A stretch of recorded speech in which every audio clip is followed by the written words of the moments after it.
passtheplate.tamu.edu.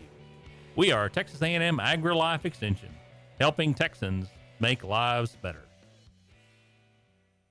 Every Friday, tune into Texas Ticket on Conroe's 104.5 and 106.1 FM with Armando Nino of Gull Lake Conroe, focusing on Montgomery County area events and places. Get a feel of the Texas spirit at the event, paired with guest and vendor interviews, event coverage, and ticket giveaways, and so much more. Join us Fridays and punch your Texas ticket. For more information on the show, visit irlonestar.com/Texas Ticket. You are listening to Lone Star Community Radio on 104.5 KCZWLP Conroe and 106.1 KZCCLP Conroe and worldwide on irlonestar.com. Thank you for listening to Lone Star Community Radio. This program was broadcasted and recorded live from the LSCR studios in downtown Conroe, Texas. Lone Star Community Radio is supported by listeners like you. Donate and sponsor today. For more information on getting involved with Lone Star Community Radio, contact us at lscrstudios@gmail.com or visit us online at www.irlonestar.com.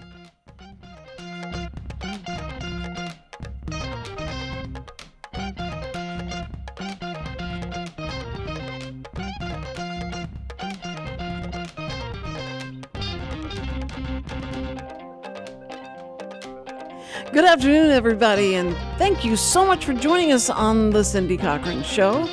And it's all because of Wootton Financial Group. Yes, it is. I mean, they're the sponsor. They're the ones backing us. They have our back. They have our show. They are so good, and it's it's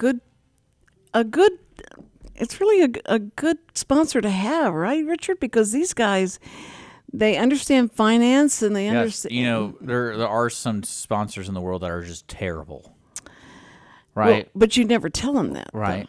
Though. Yeah. What do you mean? It's great. Of course, it's great to have a sponsor. They're such a great sponsor to have because. You know what that reminds me? What? I was reading an article about South by Southwest. You know how I went to it. Well, they're announcing all the stuff that's coming up next year, and they are not renewing the sponsorship from the Army, the United States Army, and then there was another one called like the RTX Contractors, which I think is like a military contractor. I guess I don't really know, but yeah, because people were protesting it, and I'm like, I guess there is a bad sponsor, like because like I think I saw a poster of a protester that said like, South by Southwest, why are you supporting genocide? And then it said something like, Free Palestine or something. And I'm sitting there going I'm like, man, I feel like that's kind of a reach, right? Like, that's kind of a reach. But, I mean, I guess, I think that's kind of funny is if if you want to protest something, you do whatever the bigger protest is that people are really hating on, like, but you try to work it on your protest. You know, try to work it in on your. Yeah, it's like bring back the McRib, Free Palestine. Yeah, and then they're like, hey, you can't disagree with that. Like, okay, Free Palestine. Well, we want the rib, but I don't like Palestine, but I like the McRib. What do I do? That would be good. I really don't belong here. I think that I just wanted the McRib. That's all I wanted. That's what makes you so mad whenever the actors and actresses get into. Oh, I love it. Want to be. Oh, I love it. Oh, that's so silly. See, well, ironically, what's funny about it is if they were like very serious about their job, this is the downside to being an actor, is pretending to be somebody else, because the lady at home wants to see Julia Roberts smile and have fun and, be the girl. But then it's like she opens her mouth. She's like, I don't like George W. Bush. Yeah. It's like, oh, you can never be that sweet girl to me anymore. And it's like, you wouldn't want to hurt your own image just because you're like, it's good to have your own thought. I like it when actors do it because it's like, oh, they're a person. They're a human being, and they feel like that's what. So you like that? You don't like them having free speech? They can have free speech all they want. I don't care. But it's just that it's when they try and use that platform. No, it's their platform. They built it. I mean, they built it on lies, but because they're acting. But we're the ones that built it for them. Yeah, that's what I'm saying. They like, wouldn't have one if we didn't go to the but I like movies. it because some of them are insane. Like, look at Dan Aykroyd. Mm-hmm. I don't know if you ever seen like his hobbies and everything. Like, he's really into UFOs and like not necessarily conspiracy theories, but like I don't know what to call it. Like, basically, I think he believes in Bigfoot. Basically, Well, how and I think that's awesome because I like that kind of stuff is hilarious to me, but it's not as insane you're going with where they're like hardcore, I would say liberal.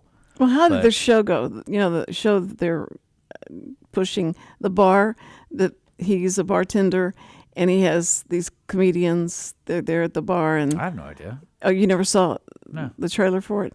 No, I don't ever because I you don't know he if has it his own made it. vodka, Yes, and he yeah. he pours it. He cleanses it over some type of diamond.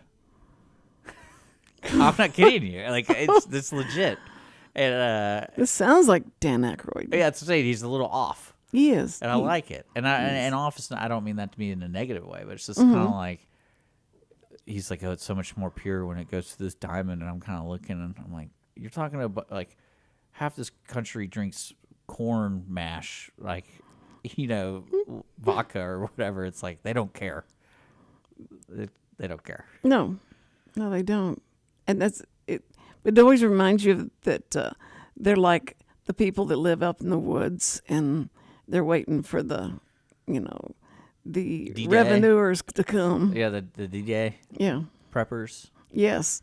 That's and I understand why they do that, because I was doing a documentary and they wanted us to go visit the vets, the veterans that were in the woods and living in the woods. Okay. And it was, we walked out there and there's the big guy with the big camera How smart. and we didn't Always bring a even big piece ask. of electronic equipment Yeah. out to the people who live in the woods. We didn't ask anyone, would they mind us coming and talking to them. It was just, it really was just like a flash mob kind of thing. We're just going to show up and we're going to ask you questions. And we know that you'll be so interested in telling people about your plight and what the problem is. That was not the problem. They didn't want anybody on their property. I mean, this is like Oh man, I their can't place. imagine why. And I was asking really, But did you So not consider that was their property and people don't like it when you're on people's property? no, because I knew it wasn't their property, but they considered it their property. I don't And doubt it. They were, what do you call it? Not settlers. Or the people that go in people's houses. And Oh they, yeah, I just went blank too. Homestead, no, it's not set- homesteading. Squatters. Squatters. Yeah, that's it. And I can't believe that someone hasn't tried to squat in our house In the White House. in our house, old house. Oh my goodness. The White House would be pretty funny. Like it's like January 6th. Is that when they do the swap or whatever, and they're all out of the White House? Like someone goes in there, like, well, No, this is that's mine. January 21st, I think, is when they actually like both people are outside. shake hands. Oh no, are you talking about January 6th, like when they ran in and took over the? Isn't that when? Well, whenever. No, not that. The insurgent? Isn't January 6th the normal day where they say, "Hey, this is the new president"? No, it's the 20th. What's the Of 6th? January. Then? What happens on the 6th? Well, they had an I think like is that an when the insurrection? Is that when Congress votes on it or something? Oh, I don't know. Take out whatever happened the last January 6th that people talk about. Like, so January 6th is just another day.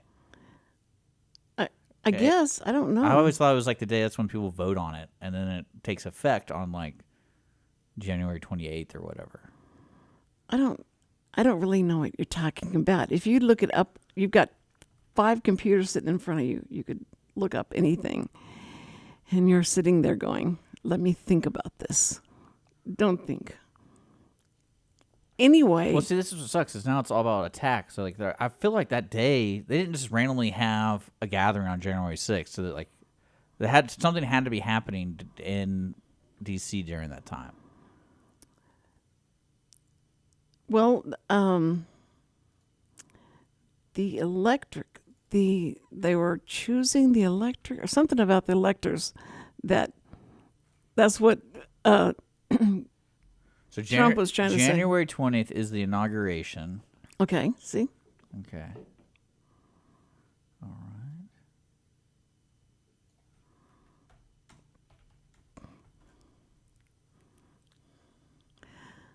right. Dead air. You're not supposed to ever have dead Well, air. this is your show. Well, I mean, but you're not looking at me. So, No, I just assumed something was going on that day. okay, well, keep looking, and I'll talk about freedom. We had the Freedom Yeah. Festival coming up, and they talked about it this morning with Diane Kruger, No, it was Keith Kruger. And Debbie Kruger. Keith was here. Oh, it wasn't Debbie? No. Oh, sorry. Yeah. Keith Kruger. Yeah. And Okay. Adam Isbell. Well, so was he excited about it?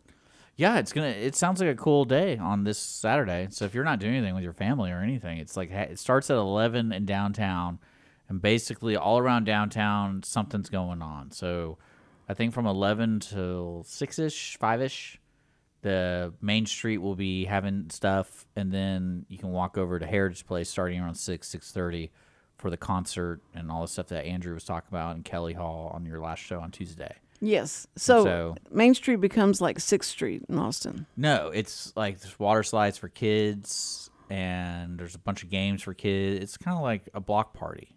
Yeah. That's Not cool. Well, I mean, I guess 6th Street's kind of like a block party. Yeah, I mean, Have you even been on 6th Street? of course. When's the last time you were there? In 1960. That doesn't even count. No. I was there in the 70s. I go to Austin a lot, and so You used to, I used to. and then you got afraid yeah, because because you're a bigot, I went out to go run. right? No, I'd go out to go run, and I was having to jump over people that were laying in the street. Oh. I never had experienced that Because I basically lived there for 2 weeks in downtown. in downtown. Yeah, you because did? I was doing volunteering, so I was down there every day, pretty much. And there was only what was strange was you knew they cleaned it up. You kind of could tell certain areas were just dirty, and then now they're not. Yeah. And you're like, oh, clearly they cleaned it up. But then there was one abandoned building that was like prime real estate. Like it was just run down. It looks like a broken saloon at like a dying western town in the middle of downtown Austin. Like right in front of the convention center. I was like, this is a really nice place. I wonder what's going on. I look in and there's a bunch of homeless people, and I was like, okay, that's probably why no one's here right now. Right. I mean, that's what I literally ran into, and I felt so bad for them, and I didn't want to disturb them, and trying to navigate through all that was just like, I wasn't scared, but it was just it was sad. But Well, that's what happens in towns. I mean, homeless people have always lived in society. no, they haven't Yeah, they always. have. No, not as blatantly and as in your face kind Well, of that's thing. just because a percentage of people have lived a completely separate, a different life than them. Yeah, maybe I mean, so. the quality of life has gone up so high for everybody, for like the average person. Right. So, Well, I remember one time I went to Austin, and you would have been so impressed if you had seen this, because they had announced that I was going to be there, and I was going to do songs in sign language on the steps of the Capitol. And but right before that, I'd received the first Barbara Jordan Award. And it's like a gold. It's cool looking award. And it has her picture on it and all. And so we had met with her, and I did an interview with her, but then she asked me, she said, I love her voice. Her voice was just so strong and so weird. But I still have the award, and I keep it on my desk. And sometime I might bring it in and just show you, because sometimes I think you don't believe a thing I say about stuff. But anyway, this was it wasn't a big crowd, but it was better than Biden could gather. But anyway, it wasn't a Trump crowd, but it was I did songs, and they had these big blaring speakers doing these songs, playing the songs, and I did the songs. It was a lot of fun. And so, anyway, I knew you'd be impressed. And is your picture up on the screen? Okay. You see his eyes? This is what makes me. I'm waiting. I'm walking with you right now. I'm walking with you, but I'm getting kind of like, okay. I just said no. That's what I was doing in Austin one time. Cool. You got an award. You're a great lady. You're No. second to Jesus. This is a wonderful woman right here. The Cindy Cochran Show. We get it. Yeah. Yeah. You. I know you get it, but anyway, it was really an event. It was something. Yeah, Austin was love great. that I place. liked it. It was cool. A lot of different people. One thing I liked about it, compared to like say like Conroe, is everyone's on their own different schedules there because they have so many different types of industries. Yes. So there's people 24/7 everywhere. It's kind of like New York, where there's like always something going down, Yeah.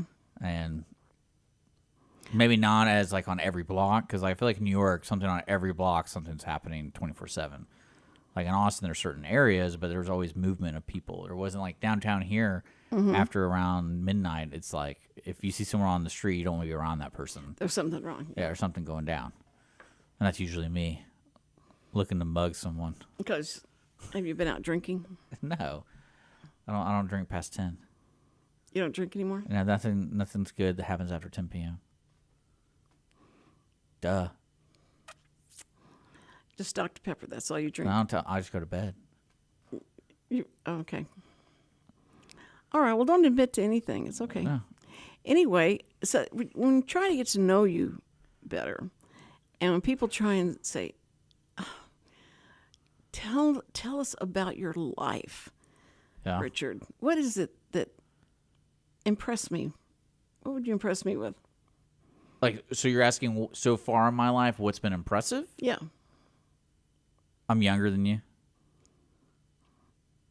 That was a shot across the bow.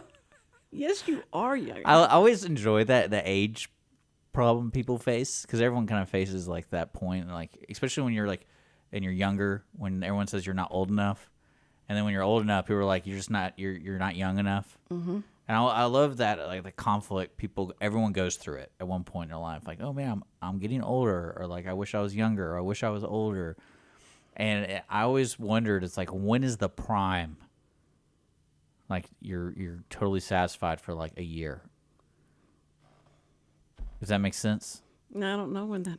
Because I think it happens at different points in everyone's life. I don't think that you can just say the magic number is 42, and then like because you have the best of both worlds. You're still kind of young, you can do stuff, but you have a family, you have kids, But you're mature. But you're mature. Or people like see you as mature. Yes.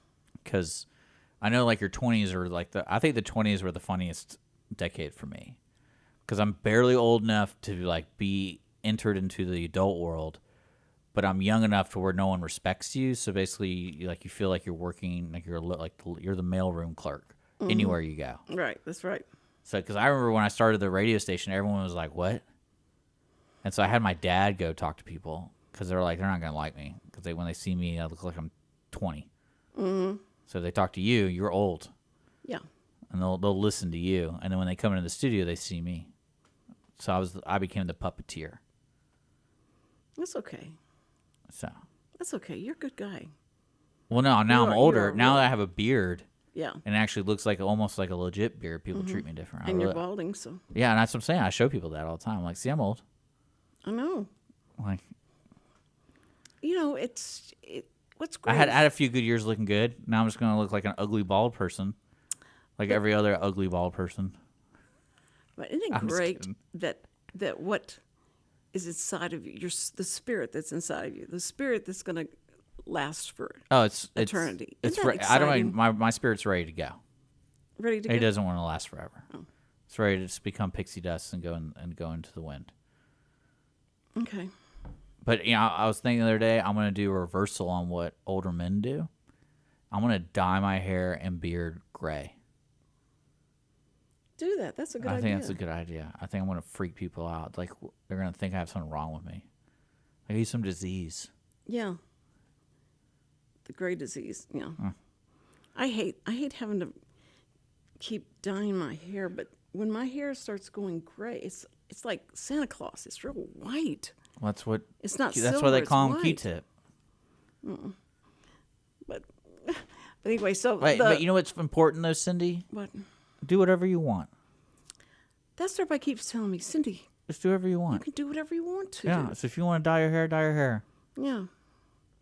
Is there like a cosmetic surgery to permanently dye your hair? Because I know you can get like shave your head and have wigs. Yeah.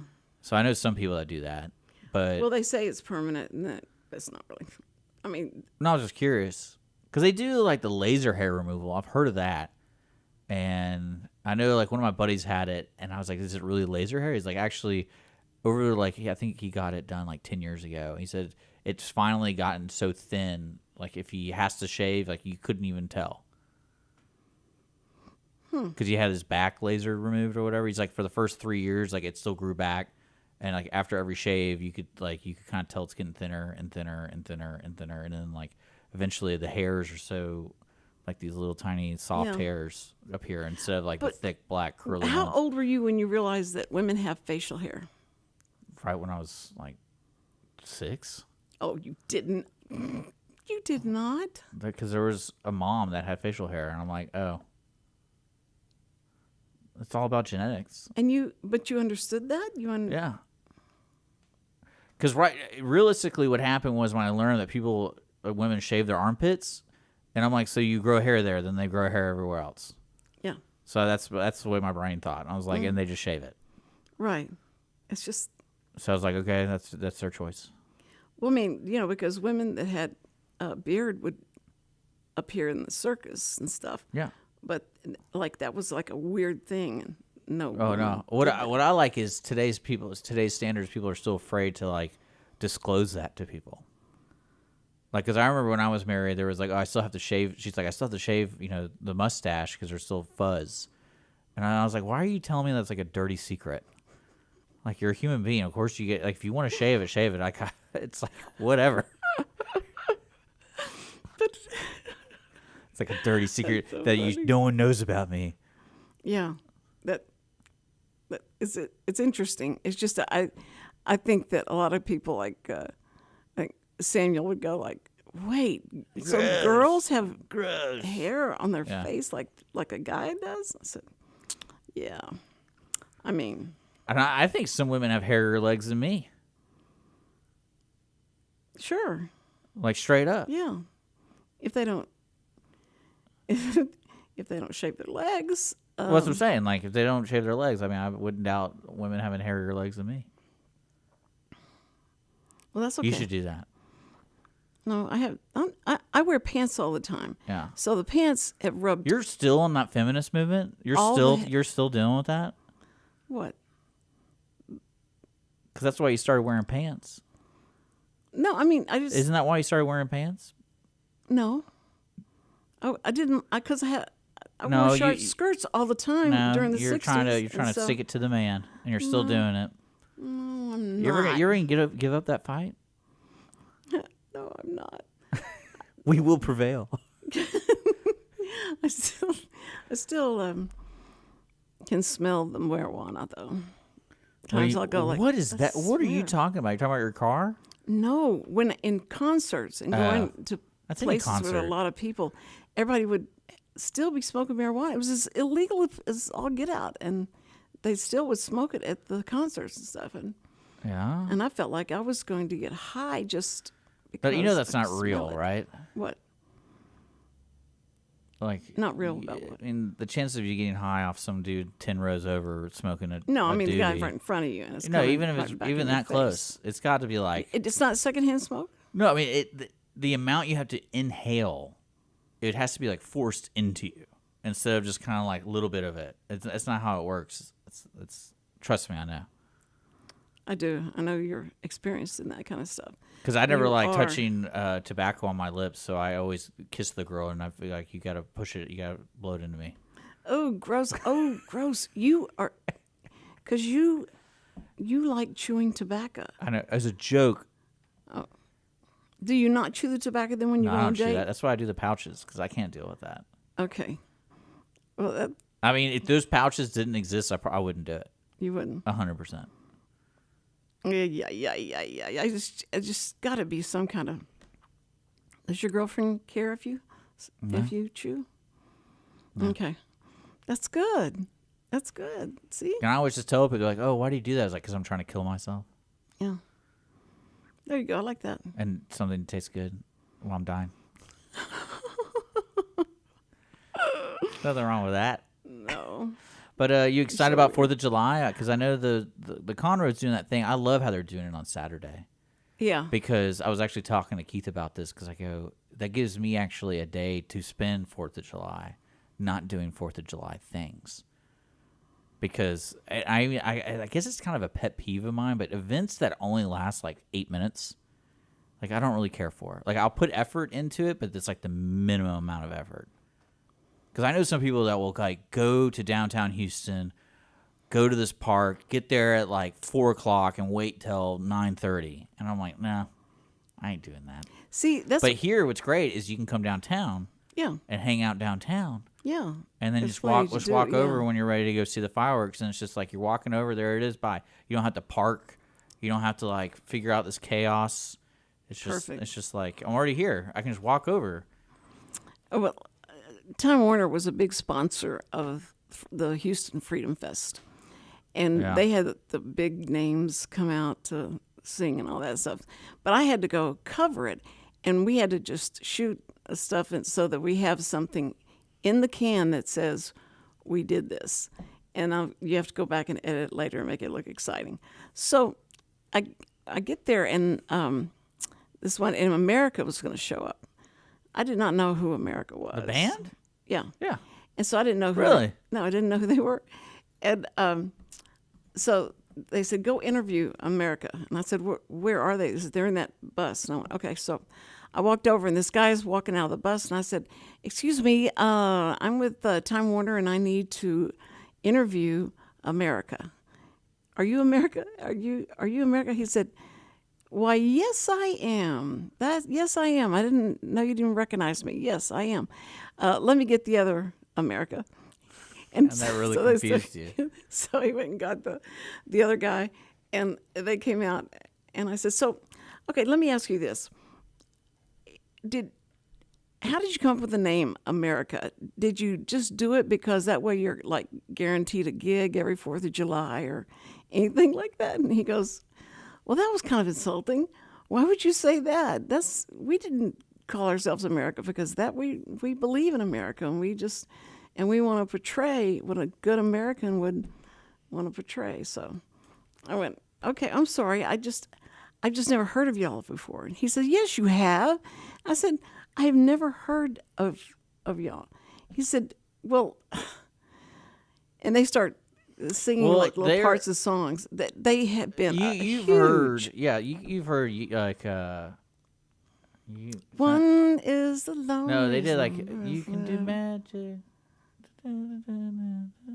That's not America. Isn't it? One is the lonely number. Is the loneliest number that you'll ever see if that's the one. Let's see. I'm gonna play like a second of it so we don't get. Am I right? Am I right? Well, America, you can do magic. I got it right here. Oh no, it's not them. That's someone else. I'm thinking of someone way different. Have you got Ventura Highway? I do know that. A Horse with No Name. I do know that. Lonely People. I don't know what song you're talking about. One is the loneliest number that you'll ever know. You think that's America? I thought that was America. Three Dog Night. Three Dog Night did that. Yeah, Who did the gig? Was it America or was it? It was America. Okay. And so anyway, after we went through all that mess, I'm standing outside, and they come on stage, and they're singing all these songs, and I'm going, good grief, they did a lot of songs. And, I didn't know they did that many songs, and I know them. I know who they are, and I wish I had done that before I stood there and tried to interview them. No, I think it was Note great. to self. I think it was great. Don't you think that was a smart question? See, that's actually one thing I wish for your show is we had people be like on a Wednesday and you wouldn't know anything about them. Which is like normally. Which is normal, but I think it'd be more entertaining that you would have like zero idea who they are and what they do. And then you have to figure it out by the end of the show. Yes. And if I could keep remembering their name all the way through the show, that's the main thing. Well, no, you just come up with a nickname. Just call them guest. Yeah. You know, guest okay, one, guest. guest two. Yeah. Okay, guest. Yeah, that's right. Hey, fella. That's how Sam got around. He says, I don't know people's names. Oh, I do it all the time. Just go, I hey, call fella. people dude. You say dude. Yeah. I'm like, what's up, dude? Mm-hmm. And then girls, I say dudette. Dudess. Dudette.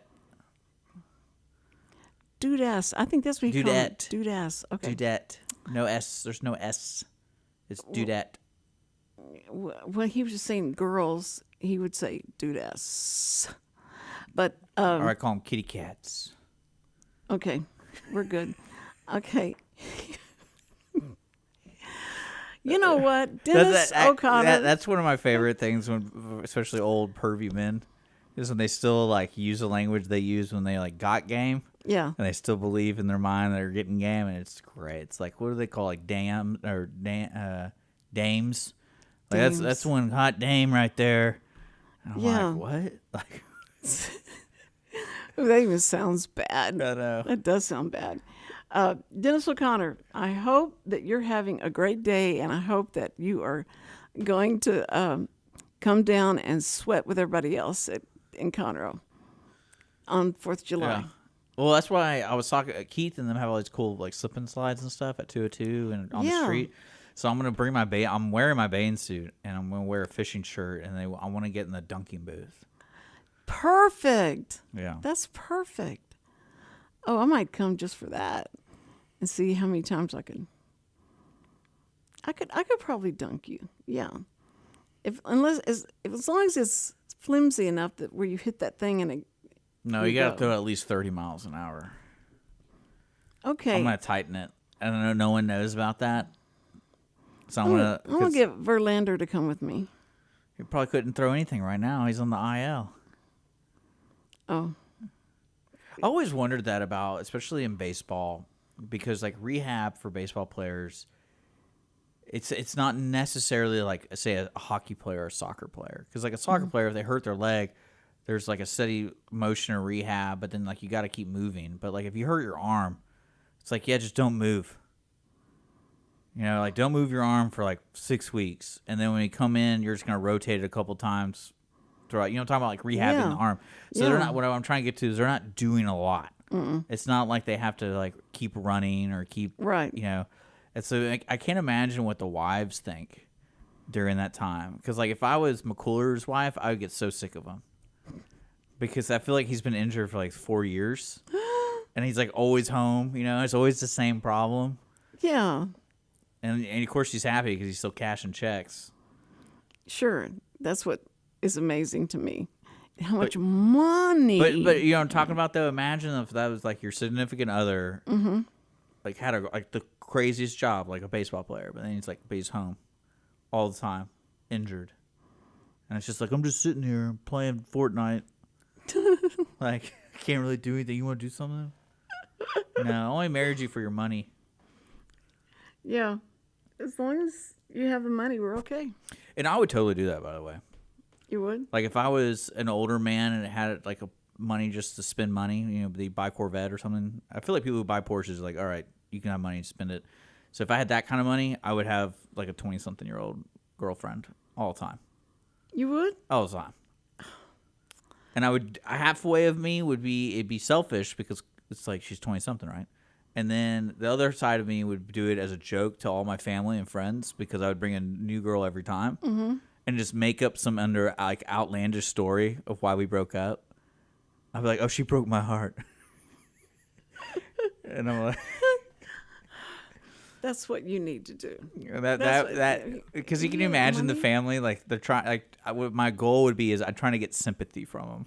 Sure. And I'm like a 60-something-year-old dude hanging out with a 20-year-old girl. But I want to get sympathy. Oh, she broke my heart. Can you believe it? You know no one would be at your funeral. No, all the 20-somethings. If you'd paid them up front. No, they would be there because they're pregnant. Oh, my God. Ooh, you. Oh, wouldn't that be great? We're trying to get money from this dead guy. From his But no, I more power to people like that. I enjoy that. more power to people like that. Yeah, I mean they're changing the norms. It's like that's when you get shocked when you meet people who like, because there's always that culture shock when you meet a couple and they're like a 30-year difference. Because you were a 10-year difference. I was what? 10-year difference between you and Sam, right? No, it was 8. 8. So like when people say that, there's not a good chance everyone's like ew. But if it's like 30 years, Yeah. people are like ew. Yeah. And I don't think anyone cares about the gender swap either. Like if it's an older lady or I don't think they care. I think everyone goes ew. And That's right. Especially that wide of a difference. oh yeah, and then it exists because like the Anna Nicole Smith thing was hilarious to me.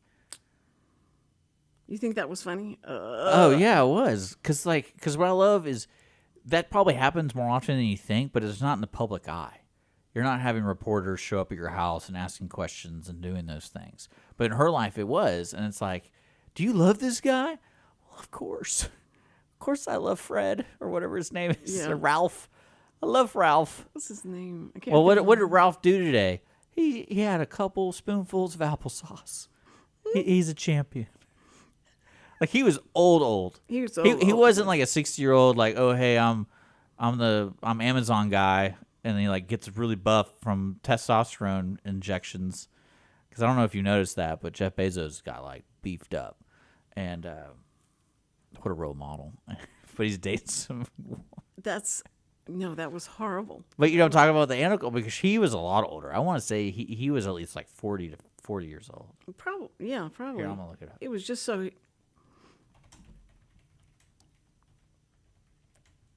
Okay, he's looking up Anna Nicole's. All right, 63 years. That's way too much. That's way too much. The craziest. Let me see if I can pull this up. And like, oh, here it is. Yeah, check this out, Cindy. Can you see this? Yeah. That's got to be at their wedding. And I know it's probably a bad picture, but he looks like he's asleep. He looks like he's asleep. I'm showing the people on the show. If he's 63, I see. That's what I'm talking about. Good for him. Well, no. That blows my mind. I'm watching that documentary on HBO about the Renaissance Festival. Have you heard of this at all? At all. So it's a 3-part series. I wouldn't even call it really like documentaries that are made today don't seem like true documentaries. Right. It's like they had to add a flair to it. Sure. Well, anyway, the whole concept of the 3-part series is George, the guy who created the whole town and stuff like that, is selling or trying to move away from owning the festival. And so in the series, it's about the different players who want it, who want to buy it, who want to be inherited, blah, blah, blah. It's like the fight for the land. But there's a section where he's talking. I don't know if you ever, like, George has got to be in his 80s. Got to be. Like late 70s or something. But he's got some screw looses. Uh-huh. Well, anyway, they're interviewing him, and they're like, so why, well, like, what are you doing? Like, why do you want to get rid of this? Like, you built this thing from scratch. This festival is a huge festival now. And like he basically said he didn't have that much time on Earth, and he wants to marry basically a hot chick. Straight up, like he's looking for like a 30-something. And there's this awkward scene where he's hanging out with his assistant because he didn't know how to use computers. So this assistant is probably like 20-something, this guy, and they're on the sugar daddy websites. You know what a sugar daddy website is? Yeah. Sure. So he's on the sugar daddy website, and you're setting up his profile. Oh my word! And I'm sitting there going, "This is great. This guy's great. Like, how does this guy?" But I think he realizes, like, I can just do whatever I want. I have all this money. Mm-hmm. I have this notoriety. I'm like the king of the land, the mayor of this town I built. Like I built my own town. What woman wouldn't want that? Yeah, because you're not going to be around very long. Yeah, and he's going for it. The Like prenup. they showed. Imagine the prenup, though. Well, no, I mean, like, I think, that's the greatest thing is he can just say, there's a dime a dozen, baby. Mm-hmm. You're a dime a dozen. Yeah. But there's a scene where he actually goes on a date to the Olive Garden. To the Olive Garden? Olive Garden. Oh man, I love it. But he's trying to find love. That's what he's trying to do. At the Olive Garden. But he only loves anyone under 40. So, because he was setting the ages. I'm telling you, it's so bizarre. I forget what it's on HBO. It's about the Texas Renaissance Festival, and it's really good. And but yeah, But the way he was so blunt about it, he's like, I just want to fall in love. I want to meet somebody. But then when you start seeing what his definition of love is anyone under 40, it's like, okay, we get it, dude. Well, I mean... And he talks about blue pills all the time. I'm not kidding you. Like, this guy's a character. And I guarantee you he's a big butthead, too. Oh. You know? Cool, because, like, if you think about that guy, he's the one that, at the very beginning, was in charge of the Renaissance Festival. Yeah. It wasn't like he was the mailroom clerk kind of thing. He was in charge of it. Like, he was in charge at the very beginning. So he's used to being on top the whole time. Mm-hmm. And I don't care who you are. If you've been on top for that long, you start developing really negative habits on how to treat people. Well, of course. Oh, man, yeah. Even though you might not intend it, it's like, it's just the way the world works. Well, I can't imagine how much time we have left now. You talking about in general, or are you talking about on the show? Yeah, on the show. In general. On the You're show. like 8 minutes. We're having a good talk, right? 8 minutes. Yeah, I mean, we do cover so many different I like things. it. Yeah. So we got Freedom Fest. Yeah, we did the this Freedom Saturday, Fest. and then we have the Stars and Stripes celebration put on by Right. the city of Conroe, 6:30 at Heritage Place. Right. And then there's something happening over at Barton. Carl Barton. Carl Park. There's Carl always Barton. something the going on. pitch throw. Oh yeah, the kids thing. Yeah. I don't have kids, so I don't care. You don't care about that. Okay. That I know of. There's so many things for the family. It's amazing. Conroe is really great about that. See, the problem is you have to care about your family. True. So, because that's gonna be my new thing. It's like, because people complain, there's nothing to do for my family. I was like, that's because you don't care about your family. Because people complain, there's nothing to do. There's that's like, right. there's no restaurant in here. Like, it's Because they don't want it. Because you don't care. You don't care about your family. That's why you should have children when you're about 20. You should have kids when you're 20. Because you have no idea. You'll have no idea. But you still have that energy, and you have. Well, it's all the that. chaotic good in your life, because you'll have no idea how to raise kids. So you don't need to find the perfect answer. You just need to do it. Yeah. So like, you're like, oh, is my kid gonna like baseball? Doesn't matter. Just try it. Let him go play football. See what happens. I mean, that's what my parents said. They're like, he's playing all the sports, and they found out very quickly I hated soccer. You hate soccer? No, I love soccer now. I like watching it. But when I was like 5, hockey was what hockey you was liked. my number one. Yeah. That was my favorite. But I love playing it. Mm-hmm. Watching it, it's fun. I'd rather watch it live. Watching hockey on TV is just not that much fun to me. Because there's like, if you're there live, you can hear them hitting and cursing at each other. Like, it's fun. But then, but the play is even better, because like, it feels so good. Man, the first time I went to a baseball game, and it was the deaf league, the hearing impaired league. Okay. And so the audience was, 90% deaf. And that's when I found out how they holler and how they... Don't they do some of their hand, like, they don't clap. No, they don't clap. They do that. Yeah, they do that. And so every time something would happen, I came from the school where you go, you're crazy, umpire, what's wrong with you? What's wrong with you? He is, and I'm yelling all this stuff, and I realize everybody's, no one can hear what you're saying, and it's not relating to anybody, anything. And they just wonder, why are you so mad? Why are you so mad? I said, because this is stupid. Umpire is doing. Man, I bet you're a little treat to go to a game. No, they said, Cindy, just do this. That's all you need to do. Just do this. Every time somebody does anything, do this. And Anything. Yeah, it's like that was. That's basically saying. It was so quiet though. Everything was so quiet. So when somebody hit the ball and start running, you didn't even know it, because everybody's doing this and nobody's going, yay! That's right. Run, hurry. It's like going to But going to Chase, my youngest grandson, going to his games, I found out you can't yell anything at anybody negative. Everything has to be very positive, and we'll get booted real quick. And to me, that was just as boring as not hearing anybody say anything.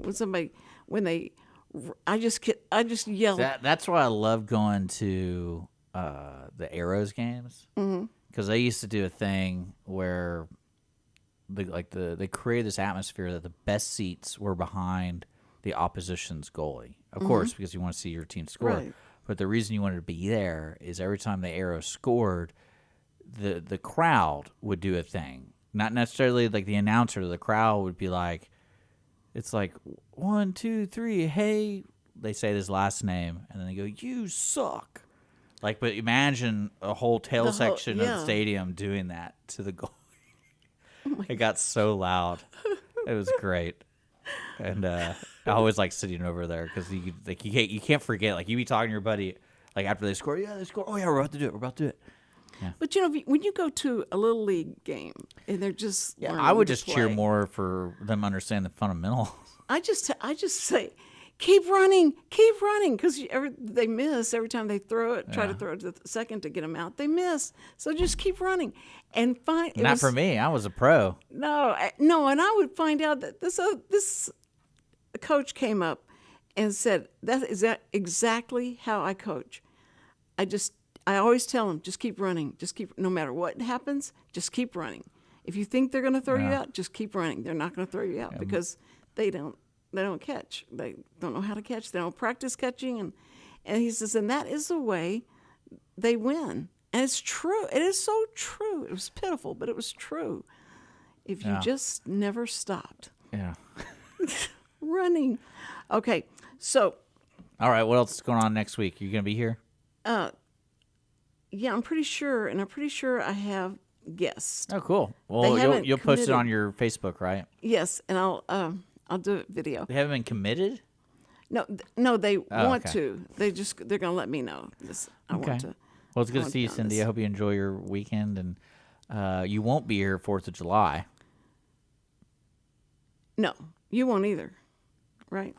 Yeah, I might be doing something. What? Yeah, I'm going to a boat parade. A boat parade? Yeah, hopefully. I hope. A boat parade? Yeah, I'm hopefully going to be on a boat. Out on a boat. Okay, parade. Okay. Parade.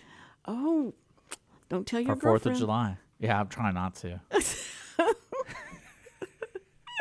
Because you're not going to be able to act stupid and all that stuff. Well, they don't throw beads at you or anything. Well, don't take your top off or anything like that. Okay. Good. I don't want you to hurt the show's name or anything like that.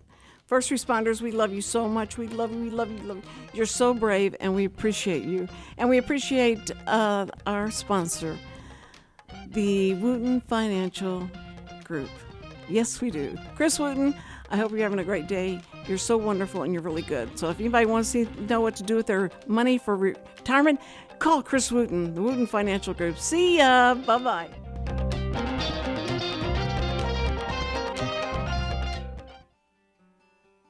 Every week, people ask the same 2 questions. Are they ready to retire?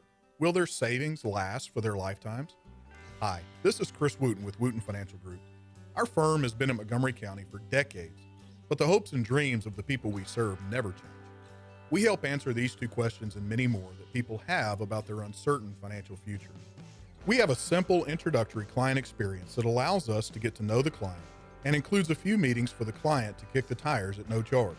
We provide a concise, 1-page summary that helps the client get a better handle on which questions are the right questions for them.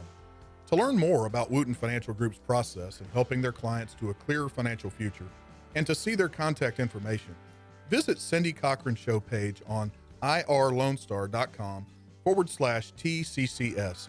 Wootton Financial Group is a proud sponsor of the Cindy Cochran Show. Wootton Financial Group is available by phone at 936-449-5952 or visit them on the web at www.woottonfinancial.com. That's www.woottonfinancial.com. This program is sponsored by the Wootton Financial Group. It is not the intent of Wootton Financial Group to render or offer personalized investment advice or financial planning advice through this radio program or any related website. Wootton Financial Group's participation in this program is limited to providing general information on financial matters and should not be construed as financial recommendation or investment advice. Investment advisory services are offered through Game Plan Advisors, Inc., a registered investment advisor registered with the Securities and Exchange Commission and the state of Texas. Insurance services are offered through Wootton Financial Group, Inc. Game Plan Advisors and Wootton Financial Group, Inc. are affiliated through common ownership, and neither firm is affiliated with The Cindy Cochran Show.